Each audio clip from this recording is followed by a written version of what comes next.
Hey guys, my name is Lauren, and I'm going to teach you how to take a blood pressure using a BB cuff and a stethoscope. So first, starting off, we're going to take a quick look at each of our instruments just to see what they are and how they work. So first, with our blood pressure cuff, you can see that it has a gauge, and this is the gauge you're going to be looking at to see what the actual pressures are, and on the back of this, it actually has a clip, so you can clip it somewhere. Second, we have a pump, and this pump has a little tiny valve on it, so when this is closed, the air is trapped inside, and of course when it's open, the air is released from your cuff.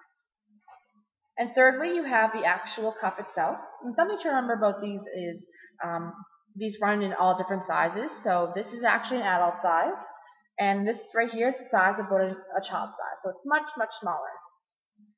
So now we're going to take a quick look at our stethoscope. You can see here this has three main parts as well. It has the earpiece. And when I turn these earpieces sideways, you can actually see if these point one way. These are curved, so they actually follow the natural curve of the ear canal. So you put them in your ears, making sure that they point towards your nose, not towards the back of your head. Second, you have the long tube, which runs down to the bottom, which is here. It's called the bell. So the bell actually has two sides, a much smaller side and a much, much bigger side. So tonight we're actually going to be using the bigger side. So with the blood pressure cuff, you can see right here that it has a big red square with a triangle and something that says artery. This is where you're actually going to line up with the artery in your left arm here. This is called your brachial artery. So we're actually going to put the cuff on now and pretend to take a blood pressure. So we make sure that this is tight but not cutting off circulation, but not so loose that it's slipping down your arm when you're trying to do it. So now you take the gauge with the clip, and you're actually going to slip it right into here. This is a little slit right here to hold it. And now we'll take a look at our stethoscope. Usually these would go right into your ear, but because we're not actually taking out blood pressure, so it's just going to go around my neck like this.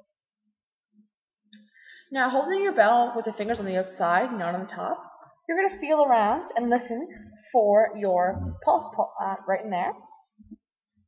So we're just going to say it's right there. It's very easy to hear. It's kind of hard to find sometimes, but it shouldn't be too difficult. Making sure that your valve is closed, you're going to start to pump up, and the cuff is going to get tighter, and that's okay because it's supposed to. So right now we're actually going to look for our systolic number, and that systolic number means it's the pressure inside the heart every time the heart beats. So we're just going to pump it up until you can't hear your pulse anymore. That's called your systolic. So that's something you want to take note of off your gauge right there. So we're just going to say tonight that mine is going to be 122. Now to find your bottom number, which is called your diastolic number, and that is the measurement of the pressure in your heart every time in between the beats. So my systolic, my top number is going to be 122, and to get your bottom number, you're solely going to let off on the valve right here on the pump.